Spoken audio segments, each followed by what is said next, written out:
الحمد للہ رب العالمین والصلاة والسلام علی سید المرسلین وعلی آلہ واصحابہ واتباعہ الی یوم الدین، اما بعد۔ گزشتہ ہفتہ حج پہ جانے والوں سے سرزد ہونے والی بعض غلطیوں کا ذکر کیا گیا تھا۔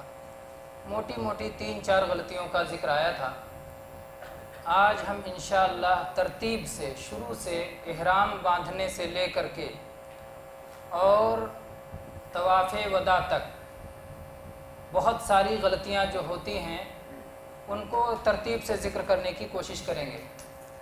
ایک بات یاد رہے کہ اس تمام غلطیوں کو، تمام خلاف ورزیوں کو ذکر نہیں کیا جا سکتا، اس لیے کہ دنیا میں لوگوں کی اتنی بڑی تعداد ہے اور قسم قسم کی غلطیاں لوگوں سے صادر ہوتی ہیں۔ اگر حق معلوم ہو جائے تو حق کے سوا جو ہے سب کے سب باطل ہے۔ اسی لیے آپ قرآن پاک کا بھی یہی طریقہ ہے کہ ہر غلطی کا ذکر کر کے اس کی تردید نہیں کی گئی، بلکہ اللہ تعالیٰ نے حق کو بیان کر دیا اور حق بیان کرنے کے بعد بتایا فَمَاذَا بَعْدَ الْحَقِّ إِلَّا الضَّلَالُ، حق کے بعد جو کچھ ہے سب گمراہی ہے۔ اس لیے حق کو سب سے پہلے سیکھنا چاہیے اور بڑی بڑی گمراہیوں کو، غلطیوں کو، نادانیوں کو جو عام طور پہ لوگوں سے ہوتی ہیں ان کو سیکھ لینا چاہیے تاکہ ہم اس میں نہ پڑ جائیں۔ احرام کے وقت کی غلطیوں میں سے میقات پر سے احرام کے بغیر گزر جانا، کیونکہ جو شخص بھی حج یا عمرہ کا ارادہ رکھتا ہے اور میقات پر سے گزر رہا ہے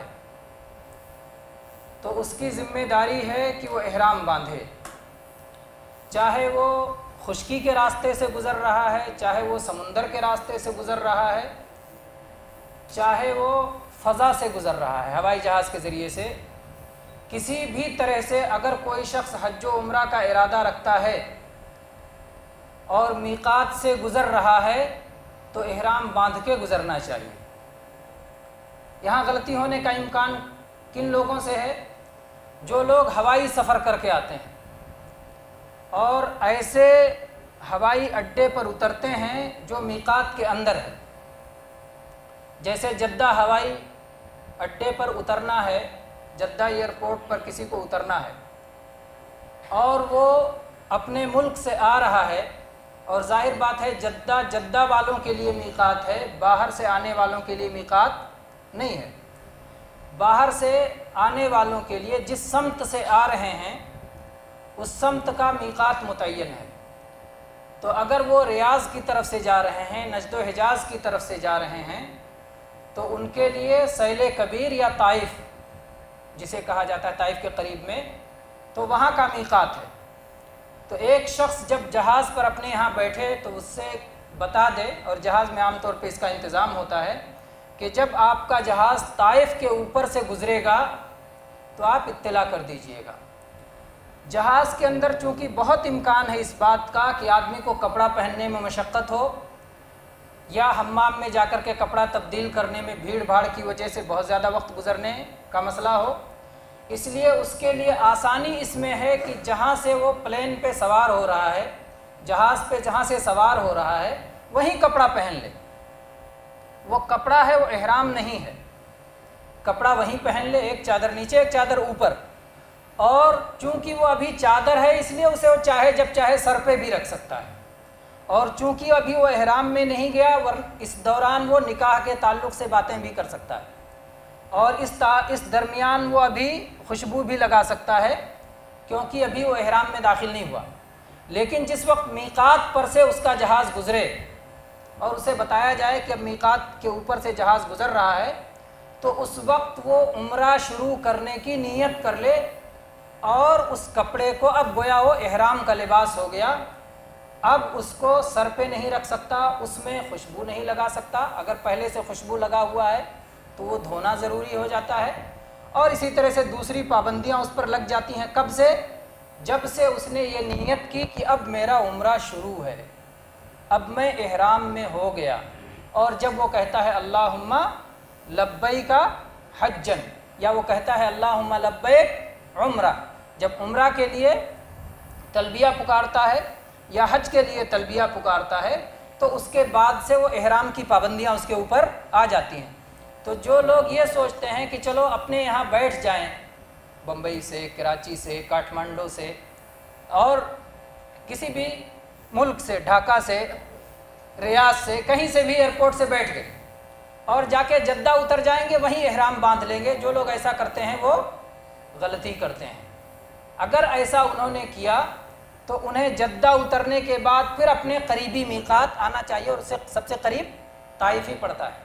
طائف واپس آ جائیں اور وہاں سے احرام باندھ کے پھر واپس جائیں تاکہ ان کے اوپر دم نہ پڑے، انہیں دم نہ دینا پڑے، کیونکہ واجب چھوٹ گیا ان سے اگر وہ اندر سے اور میقات پر سے بلا احرام کے گزرے ہیں۔ تو یہ ایک بڑی غلطی ہے جو بہت سارے لوگ کر لیتے ہیں۔ دوسری غلطی عام طور سے عورتوں سے متعلق ہوتی ہے۔ عورتوں کے بارے میں کچھ لوگوں میں یہ تصور بنا ہوا ہے کہ عورت کا ایک مخصوص رنگ کا احرام ہے۔ کچھ لوگ سمجھتے ہیں کہ احرام کی حالت میں اسے سبز لباس پہننا چاہیے یا سیاہ لباس پہننا چاہیے۔ نہیں، سبز، سیاہ، سفید کسی کی اس کے لیے پابندی نہیں ہے، عورت جیسا چاہے لباس پہنے۔ عورت کے لیے دو چیزیں اہم ہیں، ایک یہ کہ منہ سے چپکا ہوا نقاب نہ پہنے، احرام کی حالت میں نقاب نہیں ہونا چاہیے چہرے پر چپکا ہوا، اور دوسرے ہاتھوں میں دستانے نہیں ہونا چاہیے۔ نقاب اور دستانے کے علاوہ باقی بدن پر وہ کیسے بھی کپڑے پہنے، اس کے لیے کوئی پابندی نہیں ہے۔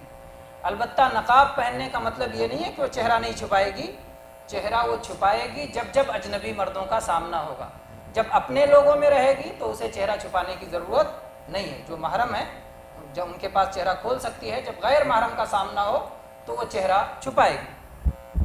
تو یہ غلطی بہت سارے لوگ کرتے ہیں کہ خاص قسم کا عورتوں کو لباس پہناتے ہیں، ایک وہ خاص ٹوپی لگاتے ہیں جس کی وجہ سے دوپٹہ رکھیں تو چہرے اس پر لگنے نہ پائے۔ تو یہ سب کے سب یہ نادانی اور غلطی میں سے ہے۔ اسی طرح سے عورتوں سے متعلق ایک غلطی یہ بھی ہوتی ہے کہ بہت ساری عورتیں یہ سمجھتی ہیں یا ان کے سرپرست یہ سمجھتے ہیں کہ اگر ان کو حیض آ گیا ہو تو احرام نہ باندھیں، احرام کے بغیر آگے بڑھ جائیں۔ حالانکہ یہ بات صحیح نہیں ہے۔ احرام کے لیے حیض سے پاک ہونا ضروری نہیں ہے۔ عورت حج کی نیت سے آ رہی ہے، میقات سے پہلے اسے حیض آ گیا، حیض کا خون آ گیا، احرام باندھ لے۔ احرام باندھنے کے لیے اسے پاک ہونا حیض سے ضروری نہیں ہے۔ حیض سے پاک ہونا کہاں ضروری ہے؟ طواف کے لیے۔ طواف کے علاوہ باقی جو حج کے کام ہیں، منی میں رکنا ہے، مزدلفہ میں رکنا ہے، عرفات میں رکنا ہے، سعی کرنا ہے، یہ سارے کام وہ حیض کی حالت میں کر سکتی ہے۔ تو بہت سارے لوگ یہ نہیں جانتے ہیں، اس لیے عمرہ پہ جا رہے ہیں اور حیض آ گیا اس لیے کہتے ہیں رہنے دو، ابھی تم احرام نہ باندھو، جب پاک ہو جانا تب احرام باندھ کے کر لینا۔ یہ صحیح نہیں ہے۔ وہاں اس کو نیت کر لینا چاہیے کہ میں عمرہ کی نیت سے یہاں سے آگے بڑھ رہی ہوں۔ یہ عورت وہاں پر سوچ لے، دل میں ارادہ کر لے، اور جو عمرہ کی پابندیاں ہیں وہ پابندیاں اپنے اوپر لاگو کر لے، اور جب پاک ہو جائے گی تب تک انتظار کرے، پاک ہونے کے بعد طواف کرے۔ تو یہ غلطی کرتے ہیں۔ اور اس سلسلے میں عائشہ رضی اللہ عنہا کی حدیث جو صحیح مسلم میں ہے کہ نبی کریم صلی اللہ علیہ وسلم نے جب دیکھا عائشہ رضی اللہ عنہا نبی صلی اللہ علیہ وسلم کے ساتھ حج کے لیے نکلی تھی اور انہیں حیض آ گیا تو رونے لگی، تو اللہ کے نبی صلی اللہ علیہ وسلم نے فرمایا کہ شاید تمہیں حیض آ گیا ہے، رونے کی کوئی بات نہیں ہے، اللہ تبارک و تعالیٰ نے آدم کی ساری بیٹیوں پر یہ چیز لکھ رکھا ہے، اور تم احرام باندھ لو، نیت کر لو، عمرہ کی نیت کر لو، حج کی نیت کر لو، اور سارے اعمال کرو سوائے اس کے کہ بیت اللہ کا طواف نہ کرو۔ بیت اللہ کے طواف کے سوا سارے اعمال کرو اور اس کو پاک ہونے تک مؤخر کر دو، لیٹ کر دو۔ تو اللہ کے نبی صلی اللہ علیہ وسلم نے عائشہ رضی اللہ عنہا کو یہ سکھایا۔ صحیح بخاری میں یہ حدیث موجود ہے۔ اس لحاظ سے حیض کی وجہ سے احرام مؤخر کرنے کی ضرورت نہیں ہے۔ اگر کوئی شخص احرام چھوڑ دیتا ہے تو گویا وہ ایک غلطی کا ارتکاب کرتا ہے۔ چوتھا مسئلہ یہ ہے جس میں لوگ غلطی کرتے ہیں کہ جس چادر کو وہ پہنتے ہیں اس چادر کے بارے میں وہ یہ سمجھتے ہیں کہ شاید یہی چادر احرام ہے۔ ان کو یہ سکھایا جاتا ہے کہ جب آپ نے احرام باندھ لیا عمرے کا تو جب تک آپ بال نہ کٹوا لو تب تک آپ کا احرام کھولنا درست نہیں، یا اسی طرح سے جب آپ نے حج افراد کا احرام باندھ لیا تو جب تک 10 تاریخ کو آپ اپنے بال نہ کٹوا لو تب تک آپ کا احرام کھولنا درست نہیں۔ تو وہ بیچارے یہ سمجھتے ہیں کہ یہ جو چادر میں نے پہن رکھی ہے یہی احرام ہے، اس لیے اس کو کھول نہیں سکتے، غسل نہیں کر سکتے، چاہے جتنا میلا ہو جائے، ایسا سمجھتے ہیں۔ تو یہ ان کی غلط فہمی ہے، وہ احرام نہیں ہے۔ احرام کا مطلب وہ پابندیاں ہیں جو عمرے یا حج کی حالت میں ہوتی ہیں۔ آپ حالت احرام میں ہیں، یعنی ان پابندیوں سے آپ کو بچنا ہے، ان سے پرہیز کرنا ہے۔ سلا ہوا کپڑا نہیں پہننا ہے، اور نکاح کی باتیں نہیں کرنا ہے، سر پہ ٹوپی یا رومال نہیں رکھنا ہے، خوشبو بدن پہ نہیں لگانا ہے، نکاح کی باتیں نہیں کرنی، ہم بستری سے دور رہنا۔ یہ جو احرام کی پابندیاں ہیں ان سے بچنا ہے۔ آپ یہ کپڑا 10 بار بدلو، غسل 10 بار کرو، کوئی مشکل نہیں، چپل 10 بار بدلو آپ، کوئی مشکل نہیں۔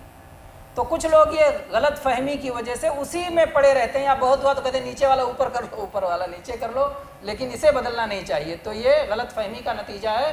نیچے والا اوپر، اوپر والا نیچے بھی کر سکتے ہیں، پورے دونوں احرام کھول کے رکھ دیں۔ اگر پردے کا انتظام ہے تو پوری طرح سے بے لباس ہو کر کے غسل بھی کر سکتے ہیں، برہنہ غسل بھی کر سکتے ہیں، اور اس کے علاوہ اسی کو پہنے غسل کر کے پھر دوسرا بھی بدل سکتے ہیں، جیسا چاہیں وہ کئی احرام آپ تبدیل کر سکتے ہیں۔ احرام کا وہ کپڑا، احرام کا کپڑا بار بار تبدیل کر سکتے ہیں، چپل بار بار تبدیل کر سکتے ہیں، اس میں کوئی حرج کی بات نہیں ہے۔ اسی طرح سے ایک غلطی یہ کرتے ہیں بہت سارے لوگ کہ اپنے ساتھ کچھ ایسی کتابیں لے کے جاتے ہیں جس میں حج کی دعائیں لکھی رہتی ہیں۔ میقات پر فلاں دعا پڑھنا، پہلے طواف میں، طواف کے پہلے چکر میں فلاں دعا پڑھنا، دوسرے میں یہ پڑھنا، تیسرے میں یہ پڑھنا، سعی کے پہلے چکر میں یہ، دوسرے چکر میں یہ پڑھنا، وہ ساری دعائیں لکھی رہتی ہیں۔ صرف یہ نہیں کہ وہ دعاؤں کو پڑھتے ہیں، بلکہ اپنے 4-5 لوگوں میں سے، گروپ میں سے ایک شخص کو متعین کر لیتے ہیں، وہ پڑھاتا ہے اور باقی لوگ اس کے پیچھے پیچھے پڑھتے ہیں۔ ایسا کرنے والے دو غلطیوں کا ارتکاب کرتے ہیں۔ ایک غلطی تو یہ کہ انہوں نے ایسی دعاؤں کو خاص کر لیا جو نبی صلی اللہ علیہ وسلم نے خاص نہیں کیا۔ میقات پر پڑھنے کے لیے آپ نے وہ دعا بنا لی جو نبی صلی اللہ علیہ وسلم کی تعلیم نہیں ہے، طواف کے پہلے چکر کے لیے آپ نے وہ دعا خاص کر لی جسے نبی صلی اللہ علیہ وسلم نے خاص نہیں کیا، سعی کے لیے آپ نے وہ دعا خاص کر لی جسے نبی صلی اللہ علیہ وسلم نے خاص نہیں کیا۔ تو آپ نے کچھ ایسی دعائیں خاص کر لی جسے نبی صلی اللہ علیہ وسلم نے خاص نہیں کیا، پہلی غلطی۔ دوسری غلطی، جو ایک آدمی پڑھاتا ہے باقی لوگ پڑھتے ہیں، یہ دوسری غلطی ہے۔ اس کو کہتے ہیں اجتماعی دعا، یعنی ایک پڑھائے باقی سب اس کے پیچھے پڑھیں، تو اجتماعی دعائیں کرنا یہ ثابت نہیں ہے، تو یہ آپ نے ایک اضافہ کیا۔ تیسری غلطی یہ کرتے ہیں کہ آپ کے اجتماعی پڑھنے اور پڑھانے کی وجہ سے بہت سارے لوگوں کو تشویش ہوتی ہے، جو آپ کی دعا سنتے ہیں وہ بیچارے وہ کیا پڑھ رہے تھے وہ اپنا بھول جاتے ہیں آپ کے سننے کے چکر میں۔ تو آپ خود بھی غلطی کر رہے ہیں اور دوسروں کو غلطیوں میں ڈال بھی رہے ہیں، دوسروں کی مصیبت کا سامان بھی بن رہے ہیں۔ اس لیے اللہ جو توفیق آپ کو دے، جو دعا آپ پڑھ سکیں آسانی سے، سبحان اللہ، الحمدللہ، اللہ اکبر، لا الہ الا اللہ، قرآن کی جو صورت یاد ہے وہ پڑھتے رہیں، اور اس طرح سے اللہ سے اپنی زبان میں جو چاہیں مانگتے رہیں، طواف کرتے ہوئے، سعی کرتے ہوئے۔ اللہ نے کوئی مشکل نہیں رکھی ہے، جب اس میں آسانی رکھی ہے تب اپنے آپ کو مشقت اور حرج میں آپ کیوں ڈال رہے ہیں؟ تو یہ غلطی بہت سارے لوگ کرتے ہیں جس سے کہ بچنا چاہیے۔ اسی طرح سے بہت سارے لوگ یہ غلطی کرتے ہیں، جیسے میقات پہ پہنچ گئے، کپڑا لپیٹ لیا، کپڑا پہننے ہی کو سمجھتے ہیں کہ یہی احرام ہے۔ اس کی وجہ سے کیا سمجھتے ہیں، جیسے چادر نیچے باندھی اور اوپر چادر باندھی، جیسے سمجھا کہ ساری پابندی شروع ہو گئی، حالانکہ ابھی پابندی شروع نہیں ہوئی۔ آپ نے حمام میں اگر کپڑا بدلا ہے، جب تک آپ بس پہ بیٹھ کے باقاعدہ یہ نیت نہیں کر لیتے ہیں کہ اب میں عمرہ شروع کر رہا ہوں، اللہم لبیک حجہ یا اللہم لبیک عمرہ، تب تک اس دوران میں آپ بات چیت کریں، آپ خوشبو لگائیں، آپ اور کوئی چیز کریں، کوئی پابندی نہیں، کیونکہ ابھی آپ نے عمرہ شروع کرنے کی نیت نہیں کی۔ اچھا، کچھ لوگ یہ غلطی کرتے ہیں کہ جب بس پہ بیٹھ گئے، اب عمرہ شروع کرنے کی نیت کرنا ہے، اس وقت بھی ٹھٹھے لگا رہے ہیں، مزے کر رہے ہیں، کہانی سنا رہے ہیں، گپ مار رہے ہیں۔ اب آپ ایک عبادت شروع کرنے جا رہے ہیں، عمرہ کی عبادت ہے، اللہ کے گھر کے پہنچنے کا قصد کر رہے ہیں، تو وہ ایک سنجیدہ موقع ہے، ہنسی کا موقع نہیں ہے، کھیل کا موقع نہیں ہے، اللہ کے شاعر کی تعظیم کا موقع ہے۔ تو اس موقع پر کم سے کم آپ باقاعدہ سنجیدگی کے ساتھ دل میں نیت کریں اور زبان سے تلبیہ پکاریں، اور کہیں یا اللہ میں حاضر ہو رہا ہوں، اس کا تصور کریں پوری طرح سے کہ اب میں ایک عبادت شروع کرنے جا رہا ہوں. تو بہت سارے لوگ یہ غلطی بھی کرتے ہیں. اس کے بعد یہ نہیں ہے کہ اب یہ پابندی برابر آپ پہ رہے گی، بعد میں ہنس بھی سکتے ہیں. آپ نے شروع کر دیا، نیت کر لی، اب آگے جانے کے بعد تھوڑی دیر کے بعد آپ ہنس بھی سکتے ہیں، کھیل بھی سکتے ہیں اور باتیں کر سکتے ہیں جو جائز باتیں ہیں، کبھی بھی کر سکتے ہیں. اسی طرح سے ایک غلطی بہت سارے لوگ احرام باندھتے ہوئے یہ کرتے ہیں کہ جب میقات پہ احرام باندھا، احرام باندھتے وقت ہی داہنا کندھا کھول لیتے ہیں میقات ہی پر. حالانکہ بہت سارے لوگوں نے یہ احرام کی پہچان سمجھ رکھا ہے، اسی لیے بہت سارے فوٹو لگائیں گے، حج کا بیان پہ کتاب ہے، عمرے کے بیان پہ کتاب ہے یا فولڈر ہے یا پوسٹر ہے، تو ایسی تصویر لگائیں گے جس میں کندھا کھلا ہوا ہو. ایسا لگتا ہے کہ کندھا کھلا رہنا یہ حج کی گویا پہچان ہے، عمرے کی پہچان ہے یا احرام کی پہچان ہے. اپنی بھی تصویر دیں گے کہ عمرہ کرنے گیا تھا تو کندھا کھلا والا دیں گے کہ تاکہ لگے کہ ہاں واقعی گئے تھے، خالی چادر لپیٹ کے نہیں رکھا ہے. تو یہ ایسی بات نہیں ہے. یہ کندھا کھلا رکھنا صرف طواف قدوم کے لیے ہے یا طواف عمرہ کے لیے. آپ مکہ پہنچ کے جو پہلا طواف کریں گے اس طواف کے موقع پر اس کندھے کو کھلا رکھنا ہے، اور وہ بھی طواف مکمل کرتے ہی پھر بند کر دیں. بلکہ طواف کے دوران ہی اگر جماعت کھڑی ہو جاتی ہے تو بند کر لیں. طواف کے دوران ہی بہت سارے لوگ کہتے ہیں یہ چکر کم سے کم پورا کر لیں گے تب نماز میں شامل ہوں گے. نہیں، جہاں جماعت کھڑی ہوئی وہیں وہ چکر پورا کرنے کے جو ہے پھیر میں نہ رہیں آپ، بلکہ جہاں جماعت کھڑی ہوئی آپ وہیں پر رک جائیں اور جماعت ادا کر لیں، صلاۃ با جماعت ادا کر لیں، اور اس کے بعد صلاۃ با جماعت ہو جانے کے بعد وہیں سے پھر آپ شروع کریں، آگے شروع کریں، چاہے سعی کا مسئلہ ہو اور چاہے طواف کا مسئلہ ہو. اور اس کے بعد صلاۃ کی حالت میں کندھا کھلا رکھنا منع ہے، صلاۃ نہیں ہوگی اگر کسی آدمی کا کندھا کھلا رہتا ہے. جیسا کہ صحیح بخاری میں نبی صلی اللہ علیہ وسلم نے فرمایا کہ جو ہے وہ آدمی لیس علی عاتقیہ شیء یا لیس علی عاتقہ منہ شیء، جس کے بارے میں کہا گیا کہ ایک کپڑے میں صلاح پڑھے اور کندھے پہ کچھ نہ ہو تو اس کی صلاح نہیں ہوگی. تو اس لیے جب آپ صلاح پڑھنے لگیں تو اگر طواف بھی کر رہے ہوں تو کندھا بند کر لیں، اور اس کے بعد اگر بند کیے بقیہ حصہ بھی آپ نے طواف کا کر لیا بھول کر کے تو طواف ہو جائے گا. کیونکہ یہ سنت ہے، سنت چھوٹ جانے سے جو ہے عبادت مکمل ہو جاتی ہے، اور بات ہے کہ سنت کا ثواب رہ جاتا ہے، عبادت لیکن مکمل ہو جاتی ہے. تو یہ غلطی بہت سارے لوگ کرتے ہیں کہ مستقل کھلا رکھتے ہیں، جبکہ ایسا نہیں ہونا چاہیے.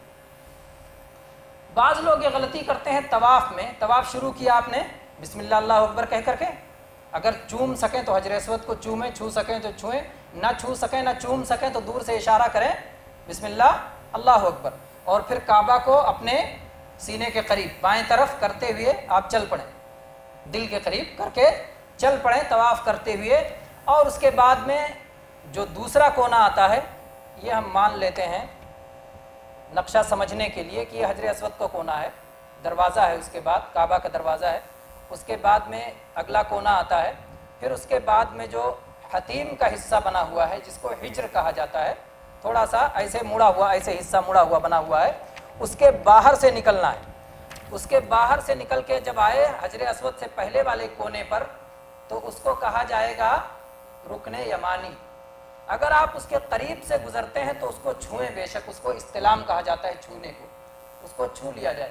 لیکن اگر آپ اس کے قریب نہیں بلکہ دور سے ہیں تو اشارہ نہیں کرنا ہے. اشارہ صرف ایک کونے کو کرنا ہے جس کونے کا نام رکن حجر اسود، حجر اسود والا کونا ہے، اسی کونے کی طرف اشارہ کرنا ہے، بسم اللہ اللہ اکبر کرنا ہے، رکن یمانی کی طرف نہیں. تو بہت سارے لوگ یہ غلطی کرتے ہیں کہ رکن یمانی پہ بھی جا کے ویسے ہی اشارہ کرتے ہیں جیسے حجر اسود والے کونے پر اشارہ کرتے ہیں. تو یہ غلطیوں میں سے ہے کہ جس سے بچنا چاہیے. پھر اس کے بعد رکن یمانی اور حجر اسود کے درمیان کی دعا ہے ربنا آتنا فی الدنیا حسنہ وفی الآخرۃ حسنہ وقنا عذاب النار. یہ دعا یہیں پر رک جائیے. بہت سارے لوگ اس میں بڑھا دیتے ہیں یا عزیز یا غفار اور وادخلنا الجنۃ مع الابرار اور پتہ نہیں کیا کیا بڑھا دیتے ہیں. تو میرے خیال سے یہ سب بڑھانے کی ضرورت نہیں ہے. نبی کریم صلی اللہ علیہ وسلم کی جو تعلیم ہے وہ ہمارے لیے کافی ہے. اس کے بعد میں بہت سارے لوگ وہ غلطی بھی کرتے ہیں کہ بھیڑ بھاڑ زیادہ ہے تو کون جائے حتیم کے باہر سے، حتیم کے اندر ہی سے طواف پورا کرنے کے چکر میں رہتے ہیں. اگر کسی نے حتیم کے اندر سے طواف کر لیا تو وہ طواف بھی نامکمل ہوگا، چونکہ کعبہ کی اصل شکل کشتی نما تھی، لیکن مکہ والوں کے ہاں خرچ کم ہو گیا تھا، اس لیے انہوں نے چھوڑ دیا اور چوکور ہی بنایا۔ اللہ کے نبی صلی اللہ علیہ وسلم نے اسی پر رہنے دیا، لیکن آپ نے بتایا کعبہ اس کو شامل ہے، اس لیے اس کے باہر سے آدمی کو طواف کرنا چاہیے، اس کے اندر سے اگر طواف کر لیا تو وہ طواف کا چکر پورا نہیں ہوگا۔ اسی طرح سے حج کی غلطیوں میں سے یا عمرہ کی غلطیوں میں سے یہ بھی ہے کہ بہت سارے لوگ جب طواف کے 7 چکر پورا کر لیتے ہیں تو یہ 7 چکر پورا کرنے کے بعد یہ سمجھتے ہیں کہ مقام ابراہیم کے قریب رہ کر کے ہی مجھے 2 رکعتیں پڑھنی، حالانکہ مقام ابراہیم کے سمت میں پڑھنا، کسی بھی سمت میں، مقام ابراہیم کے پیچھے آپ کہیں بھی پڑھو وہ اسی کا سمت ہے، تو وہ سمت آپ کو حاصل ہے، اور اس کے علاوہ کہیں بھی آپ پورے مسجد حرام میں کہیں بھی آپ 2 رکعت پڑھ لیں گے تو 2 رکعت پڑھنا کافی ہو جائے گا۔ یہ اور بات ہے کہ مقام ابراہیم کے سمت میں ثواب زیادہ ہے کیونکہ اللہ تعالیٰ نے اس کا خاص ذکر کیا ہے۔ تو سمت کا مطلب یہ نہیں کہ آپ جہاں مقام ابراہیم ہے وہیں جا کر کے چپک کے پڑھیں، بھلے بھیڑ ہو جائے، بھلے پریشانی ہو جائے، بھلے آپ کے آگے سے لوگ گزرتے رہیں، بھلے بہت ساری مشکلوں کا سامنا ہو نا، ان ساری مشکلات سے بچ کر کے آپ کو وہ 2 رکعتیں ایسی جگہ پڑھنا چاہیے جہاں ان ساری جو ہے مصیبتوں سے خود اپنے آپ کو بھی بچائیں اور دوسروں کو بھی بچائیں۔ تو بہت سارے لوگ یہ غلطی بھی کرتے ہیں۔ اسی طرح سے بہت سارے لوگ یہ غلطی کرتے ہیں، اور اس کا ذکر پچھلے ہفتے آیا تھا تبرک کے بیان میں، کہ صرف کعبہ کے حجر اسود کو چھونے پر اکتفا نہیں کرتے اور رکن یمانی کے چھونے پہ اکتفا نہیں کرتے، بلکہ کعبہ کی ساری دیواروں کو چھوتے رہتے ہیں اور مقام ابراہیم کو جا کے وہاں بھی ہاتھ لگاتے رہتے ہیں، اور اسی طرح سے اور بھی بہت ساری حرکتیں کرتے ہیں کہ کہاں کس کھمبے کو جائیں، چھوئیں اور ہاتھ لگائیں۔ تو یہ سب کے سب حج کی غلطیوں میں سے ہے۔ تبرک کا جو شرعی طریقہ ہے وہ شرعی طریقہ چھوڑ کر کے ہمیں غیر شرعی طریقہ نہیں اپنانا چاہیے۔ آپ طواف کر رہے ہیں، طواف کے اندر برکت ہے، آپ سعی کر رہے ہیں، سعی کے اندر برکت ہے، آپ نے حجر اسود کی طرف اشارہ کیا، وہ برکت کا کام ہے، آپ ذکر کر رہے ہیں، وہ برکت کا کام ہے، آپ جا کے جو ہے زمزم کا پانی پی رہے ہیں، برکت کا کام ہے۔ تو جو بھی برکت کے کام آپ کر رہے ہیں وہ سب کے سب کافی ہیں آپ کے لیے، اور اپنی طرف سے برکت کے وہ کام نہ کریں جو کہ رسول اللہ صلی اللہ علیہ وسلم کی تعلیم نہیں ہے۔ رسول اللہ صلی اللہ علیہ وسلم اور آپ کے صحابہ سے آگے بڑھنے کی کوشش نہیں ہونی چاہیے۔ تو یہ غلطی بہت سارے لوگ کرتے ہیں۔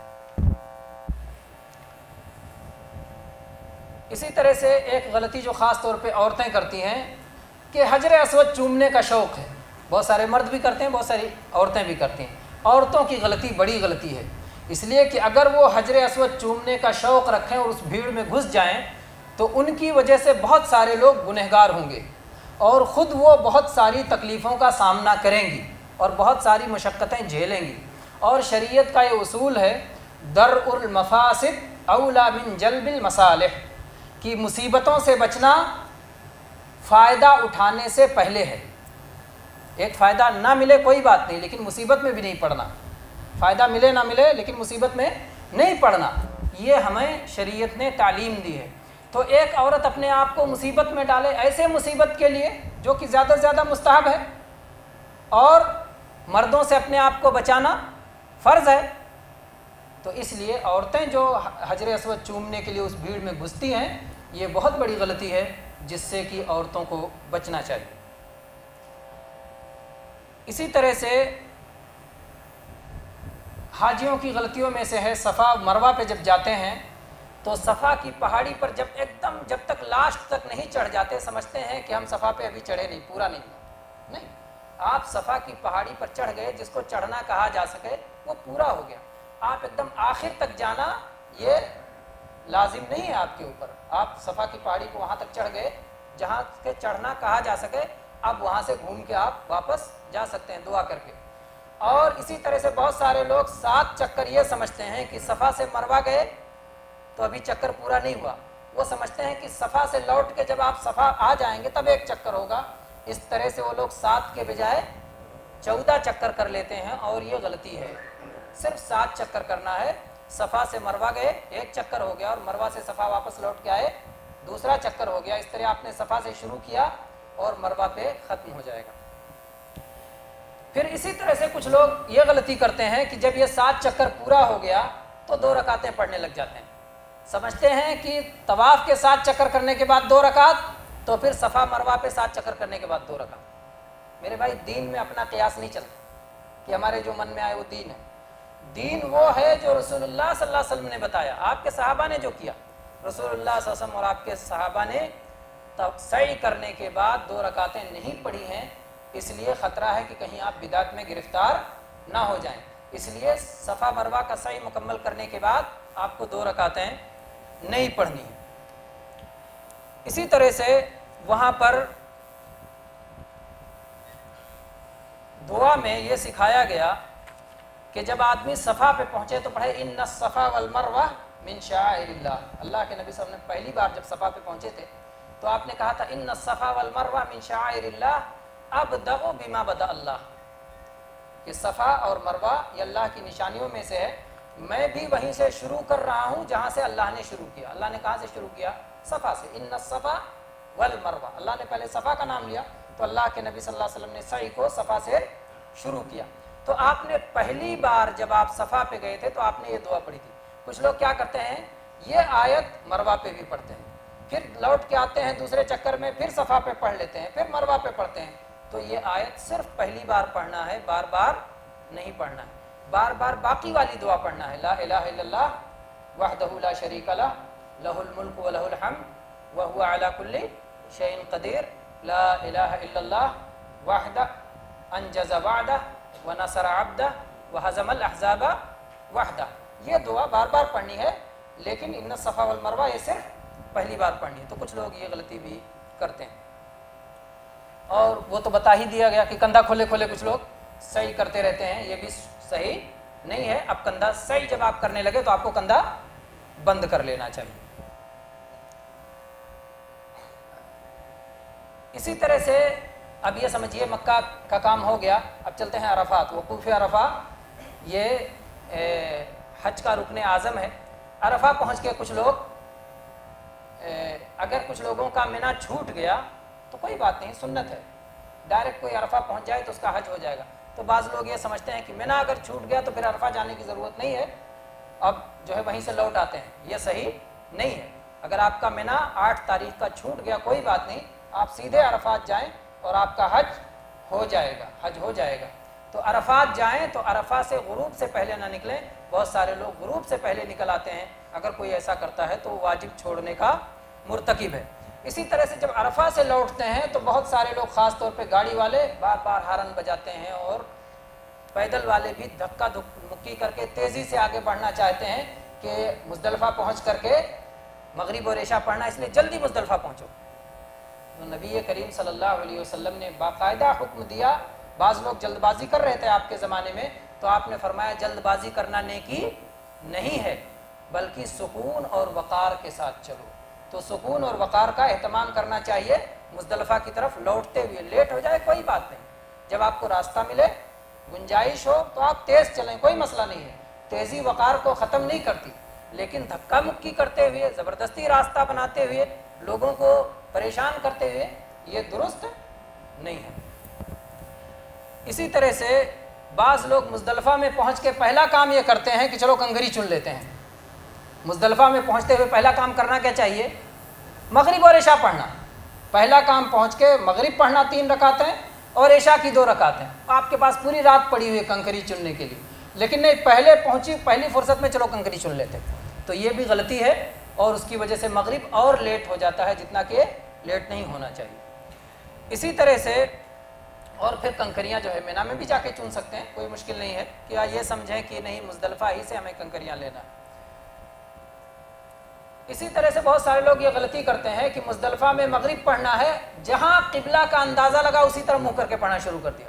پتہ چلا ایک جماعت ادھر منہ کر کے پڑھ رہی ہے، دوسری جماعت ادھر منہ کر کے پڑھ رہی ہے، تیسری جماعت ادھر منہ کر کے پڑھ رہی ہے، ایسے لوگوں کی صلاح ہو جائے گی؟ وہیں قریب پہ مسجد ہے مزدلفہ کی جو قبلہ کی طرف بنی ہوئی ہے، کوئی بھی آپ کو بتا سکتا ہے قبلہ کی طرف۔ ارے تھوڑا بہت فرق ہو جائے تو کہیں گے چلو ٹھیک ہے، اندازہ کرنے میں معمولی غلطی ہوگی، لیکن باقاعدہ سمت ہی بدلا ہوا، ایک ادھر پڑھ رہا ہے، ایک ادھر پڑھ رہا ہے، ایک ادھر پڑھ رہا ہے، کیسے ہوگا؟ تو جو لوگ قبلہ کو تلاش کرنے میں اور قبلہ کو پہچاننے میں پوری کوشش نہیں کرتے وہ گنہگار ہوں گے۔ قبلہ کا پورا اندازہ کرنا چاہیے اور قبلہ کی طرف ہی منہ کر کے صلاۃ ادا کرنی چاہیے۔ اسی طرح سے وقت بہت تیزی سے بھاگ رہا تھا، میں سمجھ رہا تھا کہ بہت کم غلطیاں ہیں اور جلدی جلدی پورا ہو جائے گا۔ اسی طرح سے ایک غلطی یہ بھی ہے خاص طور سے کنکریاں مارنے میں، اور اس کا بھی بیان ہو چکا ہے کہ بہت سارے لوگ یہ سمجھتے ہیں کہ یہاں شیطان کو مار رہے ہیں اور اس لیے کوئی جوتا اٹھا کے مارتا ہے، کوئی بڑے بڑے پتھر اٹھا کے مارتا ہے، کوئی گالی بکتے ہوئے مارتا ہے، تو یہ تصور غلط ہے۔ وہاں پر وادی تھی، گہری زمین تھی، اور اس وادی میں کنکر پھینکنے کا حکم دیا گیا تھا۔ رمی الجمار جس بھی حدیث میں آتا ہے، رمل جمرات، یہ عربی میں کہتے ہیں رمی الجمار، رمی کے معنی پھینکنا، جمرہ کے معنی کنکری۔ کنکری پھینکنا یہ عبادت ہے، اسی لیے علماء جب پہلے حوض بنا ہوا تھا، اب بھی حوض بنا ہوا ہے، علماء لکھتے ہیں کہ حوض میں گر جائے آپ کی کنکری، آپ کا رمی الجمرہ ہو گیا، آپ کا کنکری مارنا ہو گیا، وہ کھمبے کو نہیں لگنا چاہیے جو لگا ہوا ہے۔ بہت سارے لوگ سمجھتے ہیں کہ جو کھمبا لگا ہوا ہے اس کے اندر شیطان باندھا ہوا ہے یا اس کے اندر شیطان بسا ہوا ہے، یہ سارا تصور صحیح نہیں ہے۔ وہ ایک شعار ہے، وہ ایک عبادت ہے، جیسے عرفات کے میدان میں سونا عبادت، جیسے مزدلفہ میں کھلے آسمان کے نیچے لیٹنا عبادت، جیسے منی میں 3 راتیں گزارنا عبادت، ایسے ہی کنکریاں اللہ اکبر کہہ کہہ کر پھینکنا عبادت ہے۔ تو یہ کنکریاں پھینکنا عبادت ہے، ہم شیطان کو مار نہیں رہے ہیں، اور شیطان کو مارنا تو آپ یہیں بیٹھے بیٹھے مار سکتے ہیں۔ اعوذ باللہ من الشیطان الرجیم پڑھو، چوٹ لگے گی اس کو، بسم اللہ کہو، اسے چوٹ لگے گی، اللہ کا ذکر کرو، ہے نا، اللہ اکبر پکارو، الحمدللہ کہو۔ شیطان کو رسوا کرنے کا کوئی بھی سامان آپ کرو گے شیطان کو چوٹ پہنچے گی، وہاں جا کے کنکریاں مارنے ہی سے شیطان کو چوٹ نہیں لگتی۔ تو اس لیے آپ جب وہاں کنکریاں مارنے کے بجائے جوتے پھینکیں گے نا تو شیطان خوش ہوگا، ہنسے گا کہ یہاں آ کر کے بھی میری ہی پیروی کر رہا ہے، بجائے اس کے کہ اللہ اور اس کے رسول کی پیروی کرے اور میری مخالفت کرے تو شیطان ہی کے بہکاوے میں آ گیا۔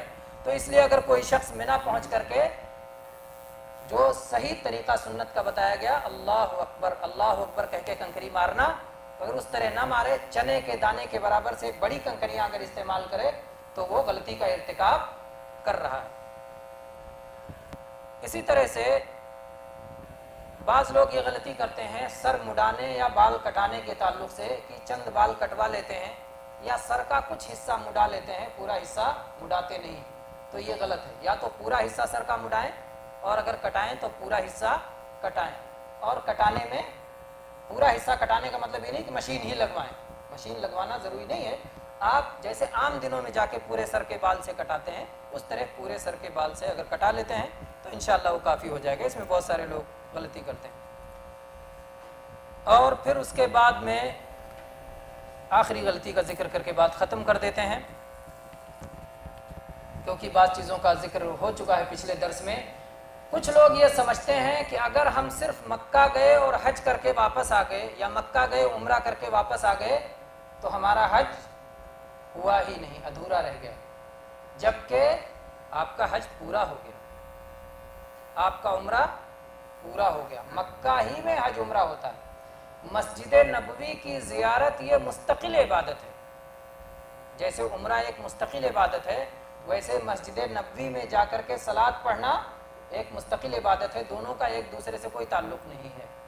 اور اس پہ تفصیل سے میرے خیال سے پچھلے درس میں بیان ہوا تھا نہیں ہوا تھا، ہو گیا تھا، اس لیے اس کو زیادہ بیان کرنے کی ضرورت نہیں ہے۔ اللہ تبارک و تعالیٰ سے دعا ہے کہ اللہ تبارک و تعالیٰ ہم سب کو حج پہ جانے کی سعادت نصیب فرمائے، اور جو حج کر چکے ہیں اللہ تعالیٰ ان کا حج قبول فرمائے اور آئندہ بھی انہیں موقع عطا فرمائے، اور اس کی وجہ سے اللہ تبارک و تعالیٰ دنیا اور آخرت کی بھلائیوں سے نوازے۔